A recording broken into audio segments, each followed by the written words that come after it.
Aujourd'hui, nous allons parler de la Nik Collection 7, des différentes techniques de masquage qu'on peut trouver à l'intérieur de cette suite de plugins vraiment intéressante. Je vous rappelle que la Nik Collection 7 est une suite créative aussi également pour la post-production. Et ce que je trouve intéressant dans cette suite, c'est pour ça que je voulais vous la ramener ici aujourd'hui, c'est que vous avez des instruments qui ont été revus et corrigés au niveau du masquage. Là, je vais prendre un extracteur de détail. Voilà. On va prendre ce truc-là, l'extracteur de détail, qui est vraiment pas mal du tout. Voilà, avant, après, on a appliqué ce truc-là. Je vais vous montrer donc les différentes fonctionnalités de masquage ici dans ce logiciel. On a toujours le point de contrôle, on a toujours la ligne de contrôle, on a ici l'ajout du polygone et on a les masques de luminosité. Vous qui êtes utilisateur de Photolab 7, si vous n'avez pas les masques de luminosité dans votre Photolab, cette suite Nik Collection va vous permettre d'avoir les masques de luminosité dans chacun des outils de la Nik Collection, bien sûr. Je vais vous montrer le point de contrôle qui a changé. On va par exemple sélectionner ce bateau qui est ici. D'accord. Vous avez bien sûr le point de contrôle habituel.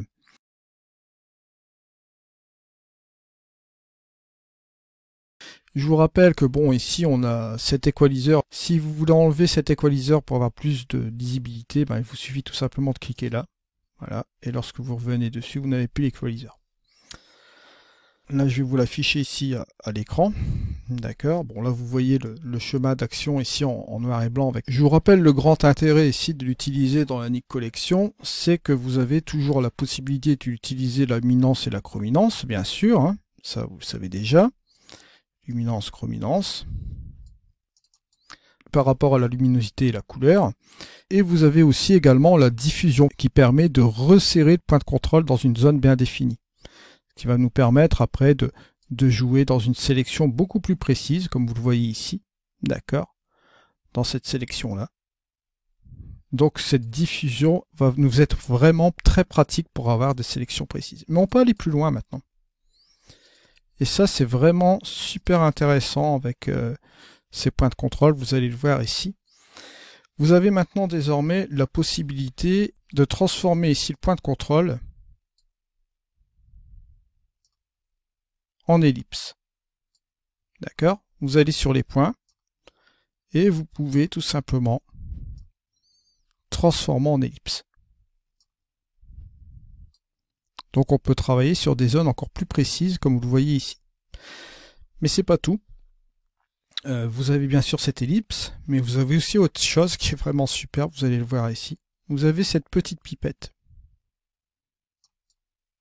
qui est le sélecteur de couleurs. Vous voyez, ça apparaît ici. Je vais recommencer. Là, vous voyez, la pipette n'est pas là. Si je l'active, hop, je reviens ici et je retrouve cette pipette. Par défaut, le point de contrôle prend toujours le centre. D'accord? Ça, vous êtes au courant. Mais là, ici, vous avez la possibilité, avec la petite pipette, de prendre n'importe quelle donnée colorimétrique, de luminosité, de contraste dans la photo. Si par exemple, je prends cette partie-là, je peux prendre cette partie-là, qui va être affectée dans notre cercle ici. Alors bien sûr, si je baisse ma diffusion, ça va être encore plus significatif. Vous voyez, je peux vraiment être précis comme cela. Et après, je vais pouvoir jouer avec ma luminance. Et éventuellement aussi avec ma couleur, la chrominance comme ça. Ce qui va nous permettre vraiment d'être super précis dans la sélection. Si par exemple, je vais aller ici, regardez, on a ce truc-là comme ça. Je peux même jouer un peu avec la diffusion. Voilà, juste comme cela. Donc vous voyez, ça vous permet d'avoir non seulement ici la possibilité avec les points de contrôle de sélectionner les pixels que vous voulez. D'accord. Au lieu de se baser sur ce truc du milieu, là, sur cette petite mire. Donc gardez bien l'esprit. Hein. Si vous avez besoin de la pipette, vous cliquez ici, vous utilisez votre pipette, vous déplacez n'importe où. D'accord. Là, aucun problème. C'est la pipette qui va prendre effet, bien sûr. Après, vous avez le cercle qui prend en place cette chose-là par rapport à cette couleur. Et si vous voulez utiliser cette mire à nouveau, vous prenez la pipette, vous la faites glisser, hop, sur le centre ici. Et là, vous retrouvez la mire, bien sûr, comme cela. Alors, non seulement on a la possibilité de redimensionner ce point de contrôle comme on le souhaite, on n'est plus limité à un cercle, on peut le faire en ellipse, et en plus de cela, on a la petite pipette à la place de la petite mire. Ça, c'est un des premiers réglages qu'on peut voir ici dans notre photo, dans notre image, bien sûr. Je vais enlever ce réglage local. Deuxième chose, on a la ligne de contrôle. Et là, cette fois-ci, bon, je peux utiliser ma mire, comme vous le voyez ici. Et je peux, hop, prendre la petite pipette, comme vous le voyez ici, si j'ai besoin de sélectionner un autre point dans l'image. Et là, cette fois-ci, on va affecter la couleur, les ombres, la luminosité de ce point-là. D'accord? Et toujours la même chose, si on veut faire revenir cette pipette-là sur la petite mire là, du milieu, on peut le faire. Et bien sûr, là, ce sera la mire qui prendra effet, bien sûr. Vous voyez que c'est le même procédé que le point de contrôle précédent. À part que là, bon, bien sûr que vous avez la possibilité d'utiliser une plus grosse portion. Alors avec ces lignes de contrôle, bon, sachez-le, hein, vous avez la possibilité de jouer avec la luminance et la chrominance dans la portion ici voulue. Là, je vais me remettre sur cette partie-là, l'opacité qui vous permet de régler la densité un petit peu de l'effet, là, comme vous voyez là. On va passer à l'autre ajustement local, qui est le polygone. Et là, bon, ils sont quand même assez fait fort ici au niveau de cet ajustement local, parce que regardez, si je décide par exemple de prendre cette partie-là de mon image, vous voyez, je le fais facilement, bon, je vais le faire assez rapidement comme cela, hein. Je me dis que je vais prendre cette partie-là,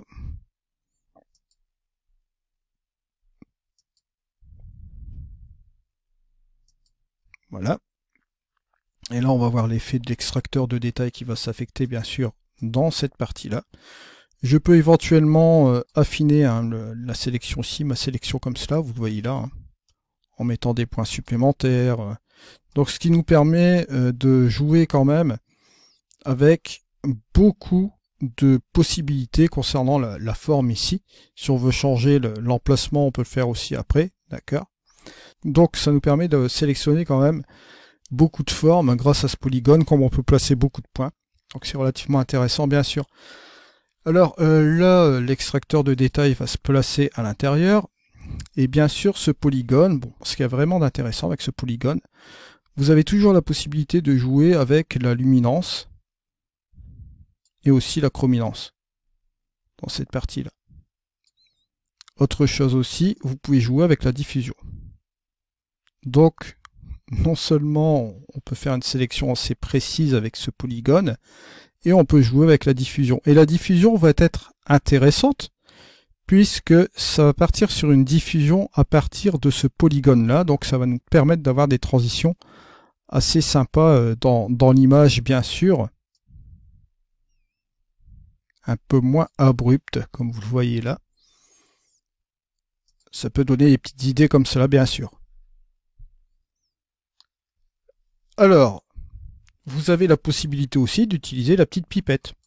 Hop, si je prends la pipette, je l'active, j'ai la pipette ici, et dans mon polygone, je peux sélectionner une valeur. Bon, là, je vais enlever ma représentation en noir et blanc.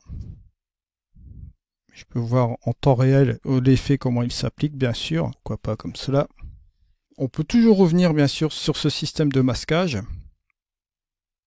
Là, ici, je peux revenir là, vous voyez, je peux rajouter encore un point.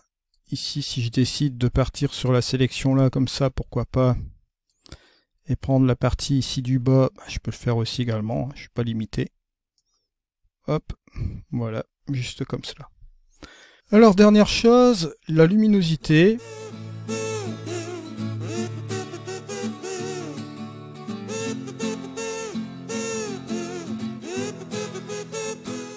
Bon, je vais activer la fonctionnalité, c'est ce que je vous disais justement tout à l'heure, c'est vraiment intéressant de l'avoir ici dans la Nik Collection. Je vais activer la luminosité sur un endroit particulier, bon par rapport à la luminosité là ici. Hop, je vais prendre ma roche qui est là. Que se passe-t-il? En fonction de la portion qu'on aura sélectionnée ici, vous allez avoir là zone sélectionnée par rapport à la zone lumineuse ici. On va voir la portion qui va déjà préalablement se faire juste ici. Alors pour bien voir cette chose-là, on va tout simplement faire la représentation ici en noir et blanc. Je vais reprendre mon point et je vais aller sur un autre endroit et vous voyez qu'à chaque fois que je vais me déplacer dans mon image, les valeurs ici de luminosité vont changer pour la simple et bonne raison que si je vais là, on va m'indiquer dans quelle zone lumineuse se situe cette portion-là de l'image et on va me l'affecter juste ici. Alors ça peut être intéressant puisque en ayant ce point-là, je vais tout simplement pouvoir jouer avec les transitions pour avoir des côtés un petit peu moins abrupts ici au niveau de mon image. Si je me mets ici en version normale comme cela, vous allez le voir ici, si je réduis ma portion, forcément on va avoir un effet qui ne va pas être trop naturel par rapport au reste de l'image. Tandis que si je me mets ici comme ceci, vous voyez là, je vais mettre une transition assez sympa ici, ça va me donne un côté un petit peu plus naturel au niveau de l'application de l'extracteur comme vous le voyez là. Si je me mets dans une transition de l'autre côté comme cela, vous voyez que ça c'est sympa comme ça, hop, avant, après, juste comme cela. Alors bien sûr vous pouvez jouer ensuite avec l'opacité aussi, vous avez un curseur d'opacité de l'effet, par rapport à la zone sélectionnée bien sûr. Voilà, ça c'est pour les masques de luminosité, vous voyez vous pouvez les employer bien sûr ici. Alors là je vous ai fait une petite rétrospective de tous les effets d'ajustement locaux, que ce soit les points de contrôle qui peuvent se transformer en ellipse, que ce soit les lignes de contrôle, le polygone et la luminosité. Bien évidemment, vous pouvez jouer sur plusieurs points de contrôle, sur plusieurs luminosités, etc. Vous avez la possibilité d'ajouter plusieurs ajustements locaux, ça on l'avait déjà vu la dernière fois. Vous pouvez aller voir les précédents épisodes concernant la Nik Collection, ça n'a pas changé bien sûr. Là je voulais vous faire une petite rétrospective de ce qui avait changé au niveau des ajustements locaux concernant les points de contrôle, lignes de contrôle, polygones et masques de luminosité comme vous voyez ici qui ont été ajoutés dans la Nik Collection. Alors pourquoi je vous en parle bien sûr, bon là je l'ai effectué bien évidemment sur l'extracteur de détails, mais si je voulais ajouter quelque chose, par exemple rajouter du Clear View, je vais appuyer sur le petit plus et là pourquoi pas appliquer un peu de Clear View mais non pas sur l'ensemble de l'image mais sur ma barque. On peut ajouter un point de contrôle qu'on va faire ici, on va utiliser la petite main qui est là, je vais prendre mon ellipse ici pour gagner du temps, voilà. On va tout simplement appliquer ici ce petit truc là. On peut jouer avec la diffusion, regardez. Hop, ça peut être sympa aussi comme cela. On peut utiliser la petite pipette pour être un petit peu plus précis, hein, pour sélectionner des pixels un petit peu plus importants comme cela, voilà. Et on va rester sur cette zone de l'image. Jouer avec la luminance, chrominance un petit peu comme cela. Resserrer un peu l'ensemble et faire un affichage comme cela. Hop, on a le avant et le après, juste comme ceci. Vous voyez, on peut appliquer plusieurs effets, etc., etc., etc. Je vous remercie de m'avoir suivi. On reviendra sur la Nik Collection, mais là je voulais faire un petit chapitre bien sûr sur ces fonctionnalités ici de masquage concernant ce logiciel. On se retrouve dans une prochaine vidéo. C'était Eddy. Allez. Au revoir.